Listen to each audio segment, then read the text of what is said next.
Good morning, YouTube.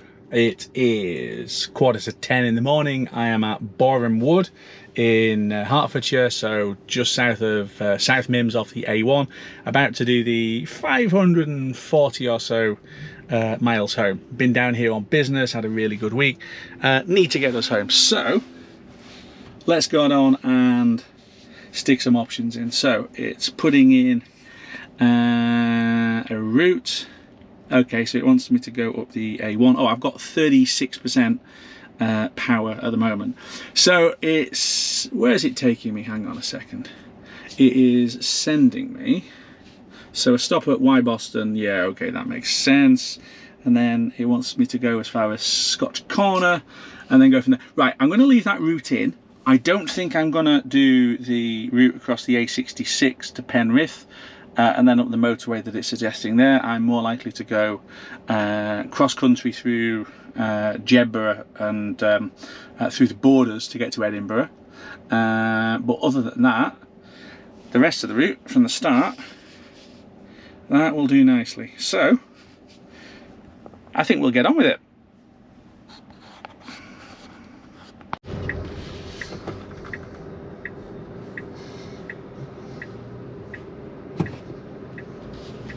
We've just come off the A1 at Wyboston to go into the supercharger here. Been a really clear run on the way up. I've actually been getting really good efficiency as well, like really good, which is good to see. So I mean, that last 30 miles, 240 watt hours per kilometre, so that's what, 4.2 or something miles per kilowatt hour. That's decent. That's really decent. Maybe it's because it's 17 degrees, traffic's been fairly light, but I have been cruising at 70 or 60 or 50 depending on the speed limits as you go on that part of the A1. But you know, I've not been hanging around, and yeah, the car's absolutely loving it. So this is the same supercharger I stopped at last time. So it's Wyboston Lakes Resort, so like there's hotel, restaurant, golf course, all of that kind of jazz, which obviously I'm not bothered about. What I am bothered about is that this is the new specification 250 kilowatt max superchargers, and it's absolutely empty. So last time I came here there were only 2 other cars charging up on, I think, well, there are 10 stalls. The screen was showing me that there's 8 free, and yes, I can see there's literally just 2 other cars here. This is perfect because what this gives you is the fastest charging speed that you can get when you come in. So let's get on with it.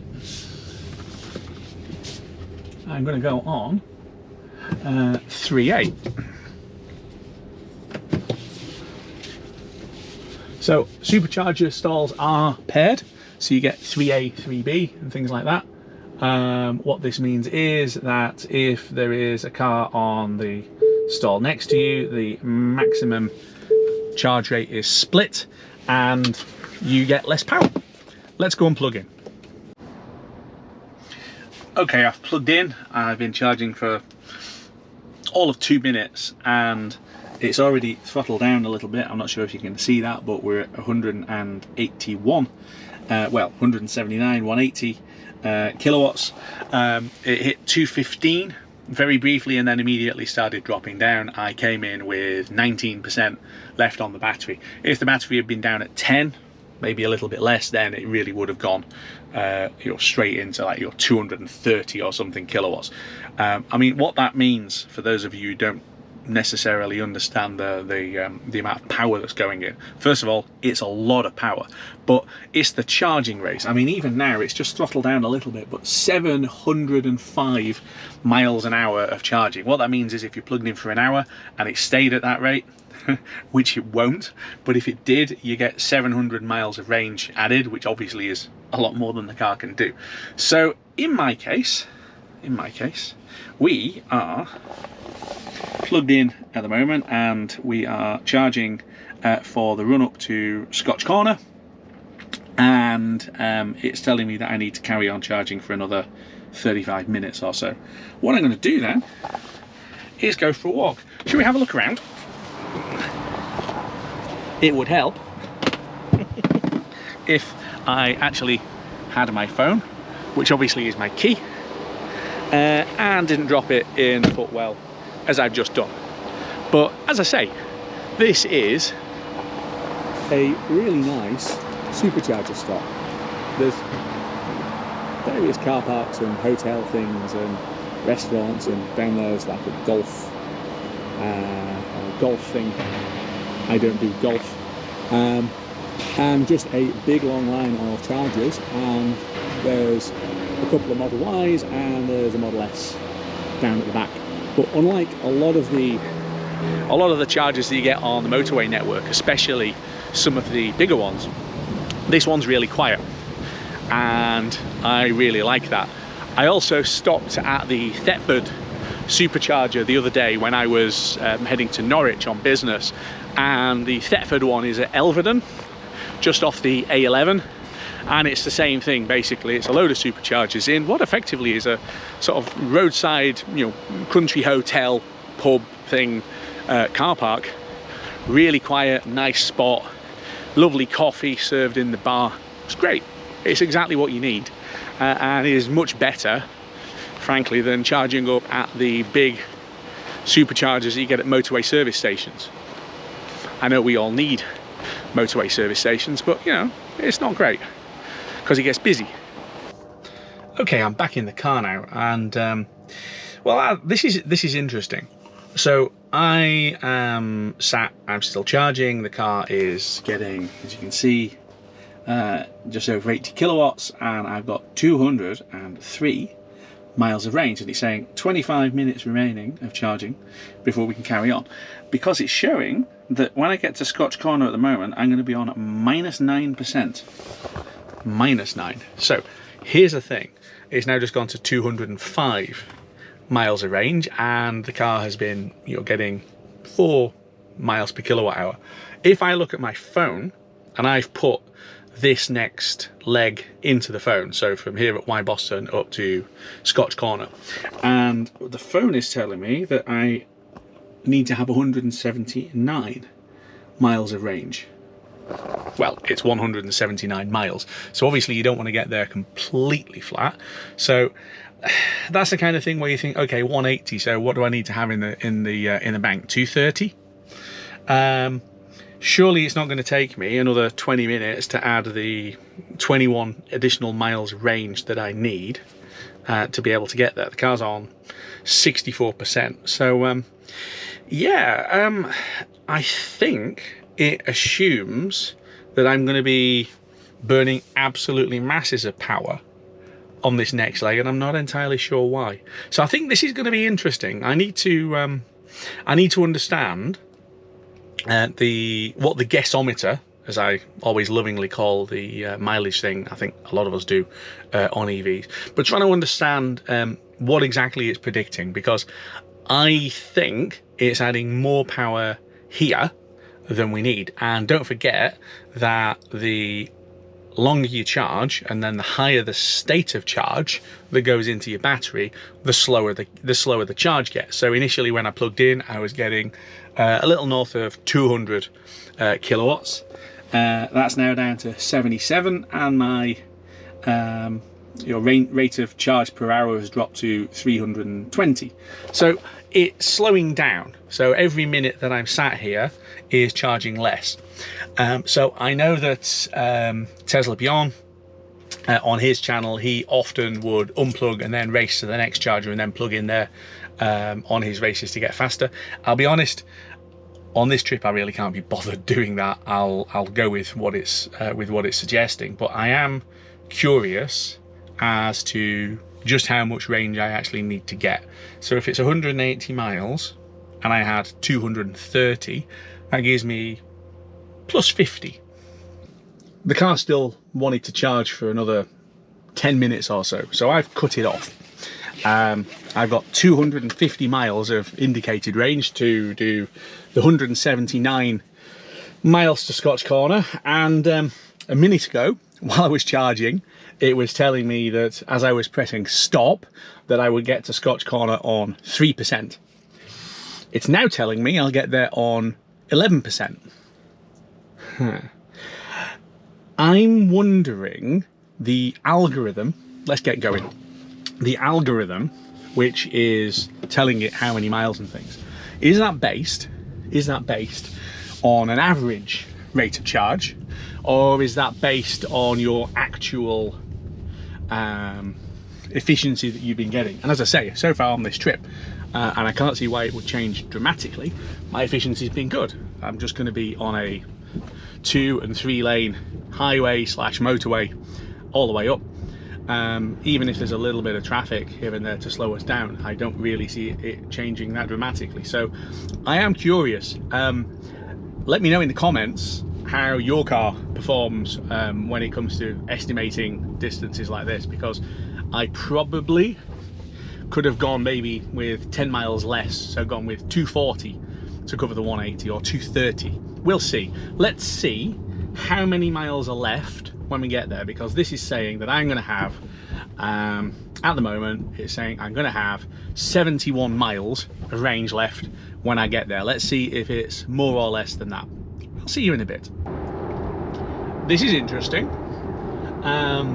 The navigation has just popped itself back up and recalculated, and is now recommending that I have a charging stop at Grantham, and then it wants me to go from Grantham to Gretna Green.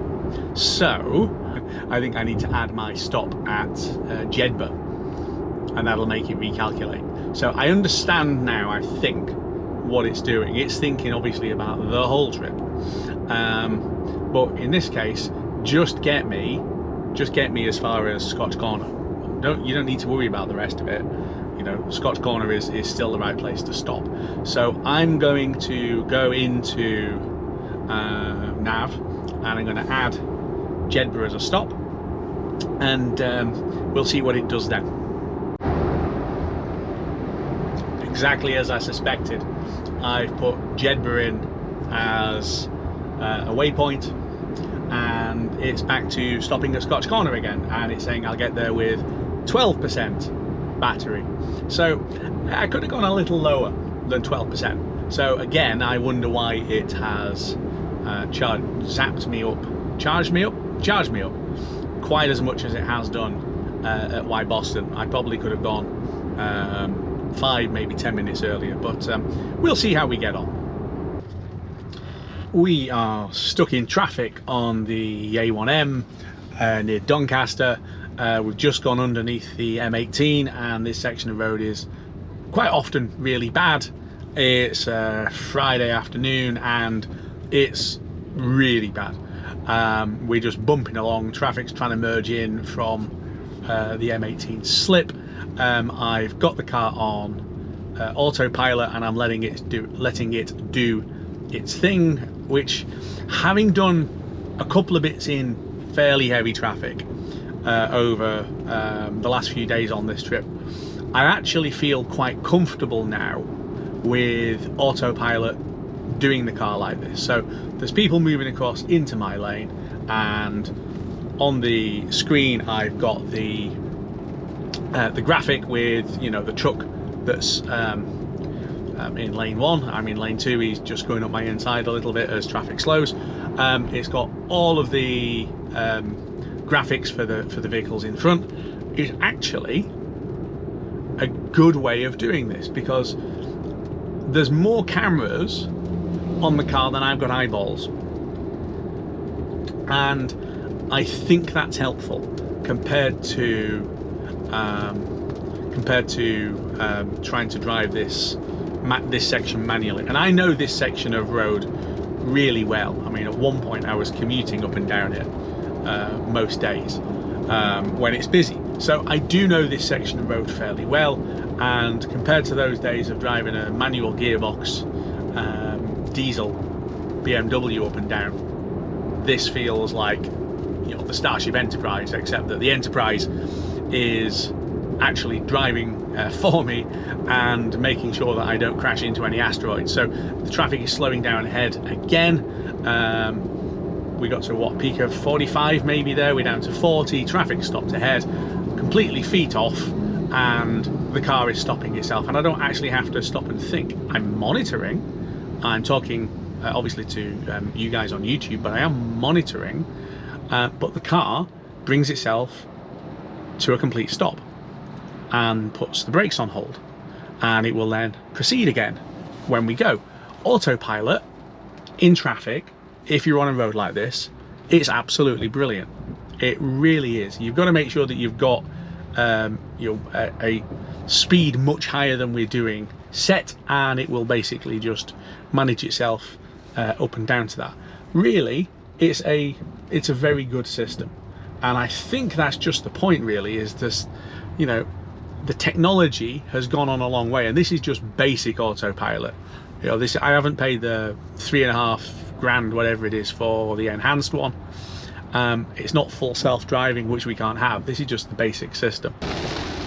We are still rolling along in this traffic, north of Doncaster now, heading up towards the fairly infamous Barnsdale Bar junction, which isn't pretty. I can understand why traffic is so slow, because not only is there a lot of vehicles and it's a Friday afternoon and traffic's heavy, but the weather is appalling.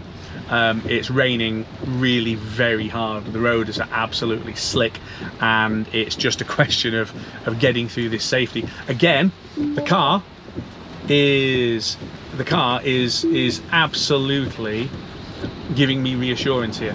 You know, the fact that I have got all of these sensors and all of these cameras watching for me. Yes, I'm watching myself. I'm keeping an eye on lots of things. When traffic slows ahead and we slow down, I'm checking behind and making sure that, you know, traffic is slowing. But, you know, autopilot in bad conditions, in busy traffic, the car can see and anticipate better than I can. And I've been driving for decades, and I'm so reassured by the safety system, which is autopilot. You know, it's not just enhanced, and it's there. It's not just enhanced cruise control. It isn't. And I think other systems are kind of like that. You know, Volvo Pilot Assist, great system. I loved it in my Volvo S90, but it's basically adding steering inputs onto radar cruise control. This is so much more. This is all of the sensors and the computer mapping the road around us, and, you know, and anticipating and looking at our positions. This is a safety system. It's not just your cruise control with a few fancy things on the side. So suddenly, having been really skeptical about the whole of the full self-driving thing, I kind of get it now. It's that the car and the computer, especially the more cars have it fitted, actually can do a better job than humans can, with Mark 1 eyeballs and a brain, and that's really interesting. And I think it's the first time really that, you know, I've kind of thought, maybe I should look at adding additional levels of autopilot. I'll have a look at it this weekend and see how we go. Well, that was fun. The weather has been absolutely awful, although it's beautiful sunshine now. The sky has cleared as we've just got to the Scotch Corner roundabout, but that was an absolute monsoon back in South Yorkshire, and then some more in West Yorkshire. An absolute monsoon. You could barely see where you were going. Again, I was really happy to have the car supporting me from a what do you call it, perspective, safety perspective, because that's not good. I've actually just pulled through the traffic lights there in front of another Tesla. I wonder if he's also heading into the Supercharger. It tells me there are 2 stalls available as we turn into the Scotch Corner Hotel. There's more than 2 stalls available. There's more than 2. So we are going right to the one on the end. I don't know why it's only saying 2. We're going right to the one on the end, because that won't be paired with anything else, and that means that we will get the fastest possible charge going with it. There. Let's get this thing charged up. I have lost enough time as it is. The chargers here actually are only 130 kilowatt, so they're not the fastest that they've got. However, because the battery was down on 11% when I got here, that does mean that it's been charging pretty rapidly towards the top end of that speed. So we've been going now for a decent while, and it's still on 108 kilowatts, which is good. So, you know, we're taking a good charge. What I'm debating now is which route I'm going. So if I plot my route home from here, and I'm kind of ignoring what it's suggesting, because what it wants me to do is to go over the A66 across to Penrith, and then up the motorway to Glasgow, and then on that way, which I don't really want to do. The motorway route is it's okay, it's interesting enough, but I'm going to do my preferred A68, which I really do like. So I'm going to stick with the A68. It's just a question of what does that actually look like. So I put here to home into Google Maps, and it's giving me 3 options. It's giving me the Penrith route that I've just described over the A66 as being a couple of minutes under 6 hours. It's giving me 20 minutes basically longer for the A68 route, and about 25 minutes longer if I went up the A1 past Newcastle. I can imagine just how busy Newcastle is going to be at this time of day. So the A68 for me is still good. The only thing that it's warning me about is traffic in Edinburgh, because basically what it's showing me is that when you get to the Edinburgh city bypass, it's pretty heavy with traffic. Now, some of that is roadworks by the look of it. I think some of it said was a crash. It is what it is in and around Edinburgh. Hopefully some of that traffic will clear a little bit before I get there, but I would still be looking, I think, to, even if it is an extra 20 minutes, I think I'd rather do that and have the nice drive. It's now a beautiful day outside, and have the nice drive over the border rather than the A66, which frankly is an endurance. The single carriageway sections, especially with the trucks, it's quite painful. So I'm going to stick with my route. It's going to be maybe 15-20 minutes longer, so what, and it's just then how much do we need to charge now. So if I go that route, that's the other point. If I change my destination and I put in the Tesla Centre at in Edinburgh, going up the A68, it is 159 miles. And at the moment it's showing me 185 miles. Now, we learned earlier, did we not, that it exaggerates a little bit. So I think that to do that 159 miles, I am averaging 4 kilowatt hours per mile when I'm not hoofing it. So if I divide that by 4, it means basically I need 40 kilowatt hours of power plus a bit more than that.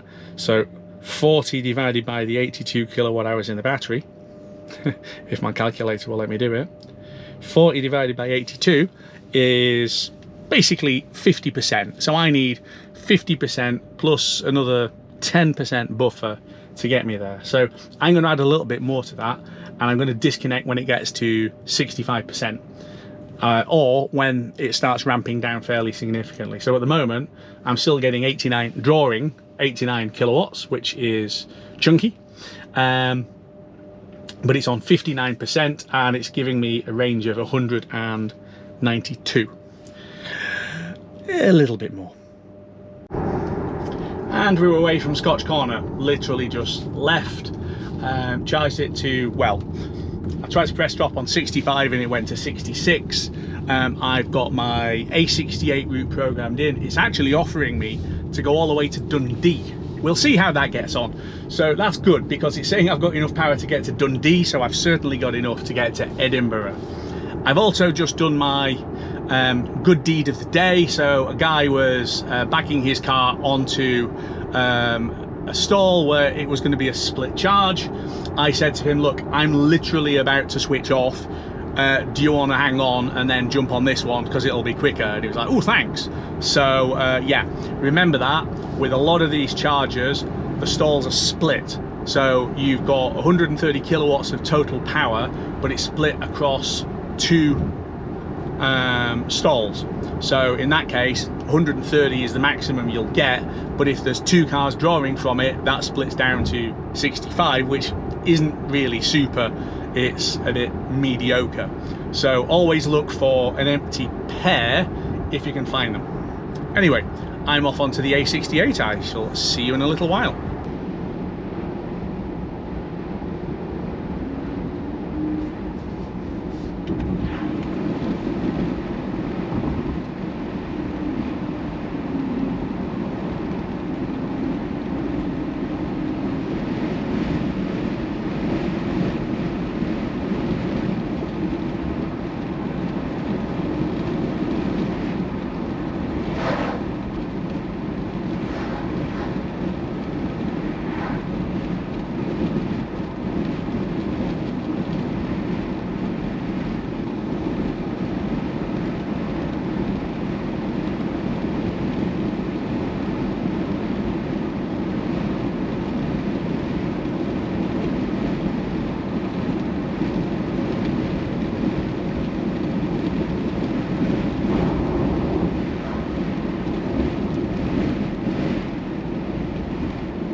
We are coming into the supercharger at Edinburgh, arriving on 10% power, which is bang on where I was expecting it to be, which is good. It's quite busy, but let's see if we can find a non-paired stall. Ooh, I think we can. Hang on a second, let me back it on to that one there. Yeah, good, because we want to get going.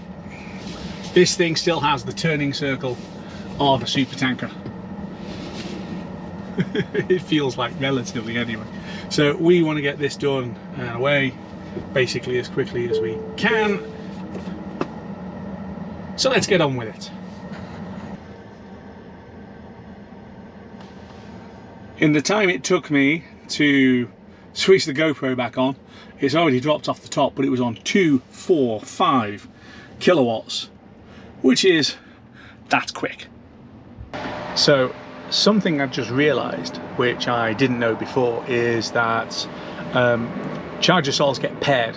So you've got like 1A, 1B, 2A, 2B. So the charge gets split between those two. So if it's a 150 kilowatt charger, actually no, 130, like the one at Scotch Corner, then if it splits, you get half of that.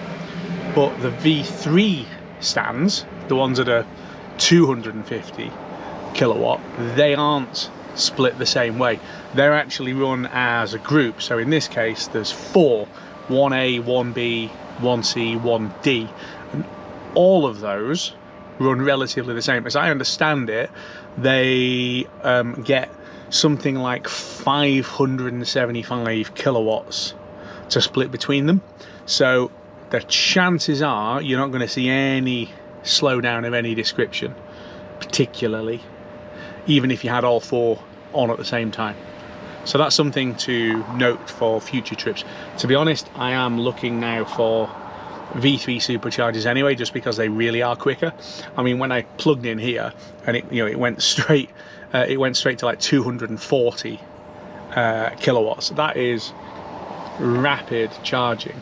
I mean, I've been on here now for a little while. It has added 37 kilowatt hours and it's still charging at 90 kilowatts. So we're at 58% battery and it's still absolutely hammering powering. This makes trips like this much easier than it would be. So I'm only going to be here now for another 5 minutes. It's showing that I'm going to arrive home on 7%, around 10, somewhere around that. It is a bit more comfortable. So as it says, 5 more minutes and we'll be on our way. And it's saying I'm going to be home for 9:17, which is basically 11.5 hours. It's been a long day, but it's been a good day. I get to drive my Tesla, which is always fun. And we're done in Edinburgh, so I've got 166 miles to go, and it's given me 50 miles of buffer on top of that, which seems fair. So we might be able to go a wee bit faster on the motorway bits, dual carriageway bits. Just gives us a little bit in the buffer, so that feels nice and comfortable. This time the advice on how long I need to stay plugged in seemed entirely sensible, and I stuck with it. We've got just under an hour to go. We're on the just come onto the Aberdeen Western bypass. It's a beautiful clear night, so all of the horrible rain that we had earlier has gone, and but that does mean that the temperature's dropped. So from being 19-20 degrees earlier, it's down to 9, and that has impacted a little bit on my efficiency and my range. So last 30 miles I'm up to 276, which is watt hours per mile, which is higher than it has been for a fair bit of the trip. I mean, it's still fine. It says at the moment I'm still going to arrive back on 7%. I've got 52 miles to run and 83 miles of projected range, so 31 miles in the bank.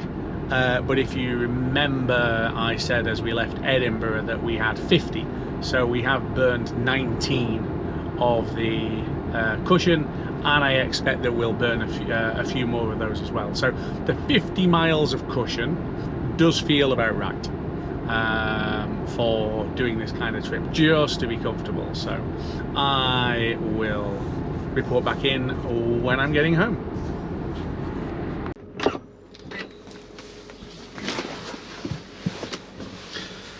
Good morning. Well, it's good morning to me. To you, it's about 10 seconds since the last clip. So got back home last night, feeling actually reasonably refreshed. Obviously I'd spent best part of 12 hours driving, which is a while, but I mean, the things to pull out from this is the car's comfortable, the car's got plenty of room. The safety features I think are really important and really impressive. Autopilot guiding me through the horrible rain spells that we went through was really impressive. I think, as I've said a couple of times on clips, yes, I've got experience driving and I have eyes, but having all of the cameras and all of the sensors around the car and the computer AI is really good at spotting issues. I think it's the best way to say it, quicker than we can. So that for me is a positive. I've just pulled the whole trip up on trips, because I reset trip A at the beginning of this whole week. So I've done 1,389 miles, burning 373 kilowatt hours of power, with an average of 269 watt hours a mile. So if we do the maths, and this is where I make myself look like an absolute tit, but 269, if you're doing it in old money, is 3.72 miles per kilowatt hour. So I've got an overall sort of benchmark of 4 that I've had. Certainly the Hyundai Ioniq EV that we've got will do that quite comfortably. I don't think this will maintain 4, but if you think about it, it's 1,389 miles. A lot of that is motorway miles, and a lot of that I was doing cruising at 65, 70, and we went through a spell of horrendous rain. So I actually don't think that that is bad at all. So that's my first long road trip done in the Tesla. I'm going to do a lot of shorter trips. I'm also going to drive the car round some of the more beautiful parts of Scotland as well, for your enjoyment. So please like, subscribe, tell me I'm an idiot in the comments, whatever you want, and I'll see you again soon.